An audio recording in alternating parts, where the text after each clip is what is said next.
So hello everyone, कैसे हैं आप सभी लोग। आई होप आप अच्छे होंगे। आज की इस वाली वीडियो में हम कवर करने वाले हैं topic the president. I hope आपने मेरी पिछली वाली वीडियो देख ली होगी, जिसमें हमने दो टॉपिक डिस्कस करे थे। एक तो प्राइम मिनिस्टर की पावर वाला और एक prime minister and council of ministers. और प्लीज़ मेरे चैनल को सब्सक्राइब कर देना अगर आप मेरे चैनल पे न्यू हो तो।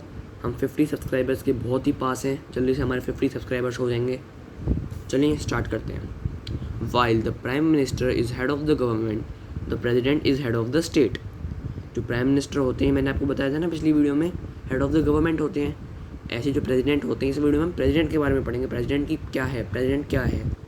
प्रेसिडेंट क्या होते हैं, हेड ऑफ द स्टेट होते हैं। In our political system the head of state exercises only nominal powers.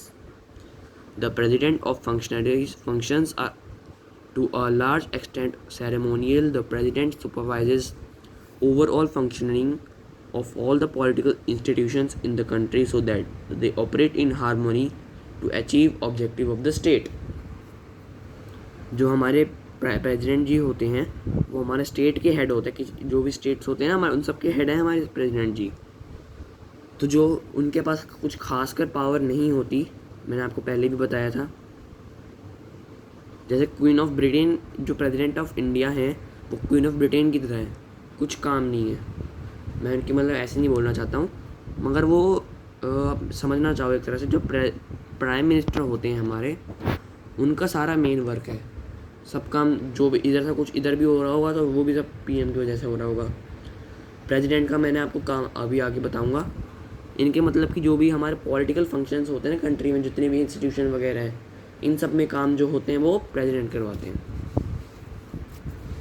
Political institution तो मैं बताता हूँ। पॉलिटिकल इंस्टीट्यूशन जैसे एग्जांपल पार्लियामेंट, मैंने आपको स्टार्टिंग में बताया था।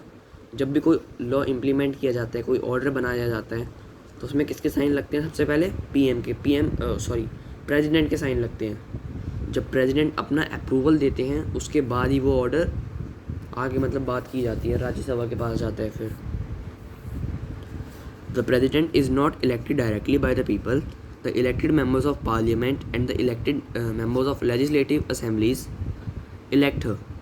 A candidate standing for president post has to get a majority of votes to win the election. जो प्रेसिडेंट होते हैं उनको हम डायरेक्टली इलेक्ट नहीं करते हैं, इनको हमारे MPs इलेक्ट करते हैं, जिनको हम इलेक्ट करते हैं। तो इनडायरेक्टली इलेक्टेड हो गए। कैसे? हमने MPs को इलेक्ट करा, मेंबर ऑफ पार्लियामेंट, जो पार्लियामेंट के मेंबर्स हैं, हमने उनको इलेक्ट करा है। अब वो जाके आगे इलेक्ट करेंगे हमारे प्रेसिडेंट को। This ensures that the president can be seen to represent the entire nation. At the same time the president can never claim the kind of direct popular mandate. एक second. The president can never claim the kind of direct popular mandate that the prime minister can. मतलब कि वही है सब कुछ, prime minister के पास ज़्यादा power है प्रेसिडेंट से। She remains only a nominal executive. एक nominal executive है वो। The same is true of the powers of the president. If you casually read the constitution, you would think that there is nothing that she cannot do. All governmental activities take place in name of president. All laws and major policy decisions and the government are issued in the name of president. कुछ भी काम हो रहा है president जी के नाम पे हो रहा है, पर वो असलियत में कुछ काम नहीं करवा रहे। All major appointments are made in the name of President. These include appointment of CJI, Chief Justice of India. उनको भी कौन अपॉइंट करते हैं? हमारे प्रेसिडेंट जी अपॉइंट करते हैं। ओके। जजेस of supreme court and high courts of the states, governors of the state, election commissioners, ambassadors to other countries, all international treaties and agreements are made in name of president. दोबारा बता रहा हूँ, यहाँ पे are made in president के बारे में नहीं लिखा है, नेम ऑफ प्रेसिडेंट उनके नाम पे हो रहा है। ओके, पर वो असलियत में कुछ नहीं करवा पाएंगे। The president is the supreme commander of defence forces of India. उनको माना जाता है, सुप्रीम कमांडर माना जाता है। But we should remember that the president exercises all this powers only on advice of council of ministers. President can ask council of ministers to reconsider advice, but if the same advice is given again, she is bound to act according to it. Similarly, a bill passed by parliament becomes a law only after president gives assent to it.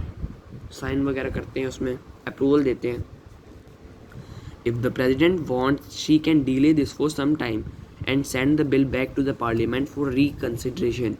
But if parliament passes the bill again, she has to sign it. मजबूरी में करना पड़ेगा फिर कुछ नहीं कर सकते. So you may wonder that what does the president really do? अब आपके मन में डाउट तो आएगा, फिर करते क्या है, सब काम तो इनके नाम पे होते हैं माना, और ये असलियत में तो कुछ भी नहीं कर रहे. There is one very important thing she should do on her own. Appoint the prime minister. पिछली वीडियो में याद है बताया था, प्राइम मिनिस्टर को कौन अपॉइंट करता है, प्रेसिडेंट अपॉइंट करते हैं, और जो काउंसिल ऑफ मिनिस्टर्स होते हैं उनको प्राइम मिनिस्टर की एडवाइस पे प्रेसिडेंट भी अपॉइंट करते हैं.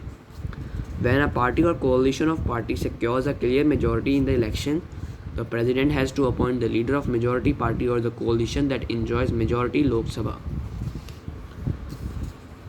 When no party or coalition gets a majority in the Lok Sabha, the president exercises her discretion. The president appoints a leader who in her opinion can muster majority support in the Lok Sabha. In such a case, the president can ask newly appointed prime minister to prove majority support of the Lok Sabha within a specified time. Okay? अगला topic है हमारा the judiciary. ये वाला topic हम इस video में cover नहीं करेंगे. आई होप आपको प्रेसिडेंट वाला टॉपिक क्लियर होगा. एक बार यहाँ पे एक येलो सा बॉक्स है, एक बार इसको रीड कर लेते हैं. The presidential system. Presidents all over the world are not always nominate executive like president of India. मैंने आपको बताया था ना अभी नॉमिनेटेड एग्जीक्यूटिव होते हैं, पर जैसे ऑल ओवर द वर्ल्ड है, जितनी भी कंट्रीज हैं, सब में ऐसा नहीं है. एग्जाम्पल अमेरिका, वहाँ के प्रेसिडेंट के पास कितनी पावर है. मैंने तो जब न्यूज़ में देखा प्रेसिडेंट ही आते हैं. The president is both head of the state and head of the government. दूसरी कंट्रीज के बारे में बात हो रही है ये. President of USA is most well known example of this kind of president. देखो बुक में भी आ गया. The US president is directly elected by the people. Directly elect कर रहे हैं, और पीपल डेमोक्रेटिक कंट्री में सुप्रीम होते हैं, तो फिर उनके पास ज़्यादा पावर हुई. ये एग्जांपल कहाँ से आया था, पॉलिटिकल एग्जीक्यूटिव से.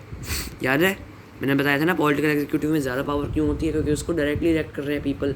और किसी भी डेमोक्रेटिक कंट्री में, इंडिया में नहीं, जितनी भी डेमोक्रेटिक कंट्री है उसमें जो जिस भी चीज़ को पीपल इलेक्ट कर रहे हैं ना, वो मतलब समझ जाओ तुम सुप्रीम है, उससे ज़्यादा कुछ है ही नहीं आगे. excluding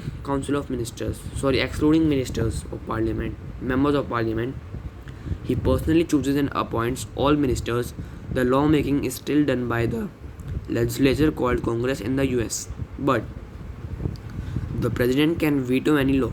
किसी भी लॉ को कैंसिल कर सकता है. वीटो एक पावर होती है, किसी भी लॉ को उनकी मर्जी को ना माने उनकी कंट्री में. Most importantly, the president does not need the support of majority of members in the Congress and neither is answerable to them. ना तो इनको जवाब देने की ज़रूरत है, ना उनका सपोर्ट चाहिए. अपने आप बस पीपल तुम लोग इलेक्ट कर दो, ख़त्म. He has a fixed tenure of 4 years and complete it even if his party does not have majority in Congress. This model is followed in most of the countries of Latin America and many of the ex-Soviet Union countries. Soviet union countries हमारा कौन सा हो गया, Russia countries है यहाँ पे, मतलब Russia के आसपास का इलाका भी उसमें हम मान सकते हैं. Given the centrality of the president, this system of government is called presidential form of government. मैंने आपको पहले भी बताया था पिछली वाली वीडियो में. जिस वीडियो में अगर prime minister form of government नहीं है, उसको हम बोलते हैं presidential form of government. In countries like ours that follow British model, the parliament is supreme. Therefore, our system is called parliamentary system of government. Question आ जाएगा India कौन सी फॉर्म ऑफ गवर्नमेंट है, तो India parliamentary form of government है. ये British की वजह से हुआ है सब कुछ. ब्रिटिशर्स ने बोला कि भाई ब्रिटिशर्स जब आए थे तो उन्होंने पार्लियामेंट को हमारे सुप्रीम बताया, फिर हमने पार्लियामेंट्री फॉर्म ऑफ गवर्नमेंट अपना रख दिया. ब्रिटिशर्स का भाई क्या कहें तुम्हारे, ब्रिटिशर्स ने तो हमारा एजुकेशन सिस्टम चेंज कर दिया. पहले कैसे बच्चे गुरुकुल में जाते थे पढ़ने, अब किस में जाते हैं, स्कूल्स में. तो यही था इस वाली वीडियो में. आई होप आपको प्रेसिडेंट वाला टॉपिक क्लियर होगा. अगली वाली वीडियो में हम इस चैप्टर का लास्ट टॉपिक करेंगे, द जुडिशरी. उसके बाद हमारा चैप्टर जो है ख़त्म हो जाएगा. मैं दिखाता हूँ, देखो फिर हमारा चैप्टर ख़त्म. फिर मैं आपके लिए जो इंपॉर्टेंट क्वेश्चन होंगे इस चैप्टर के उसकी वीडियो बनाऊँगा.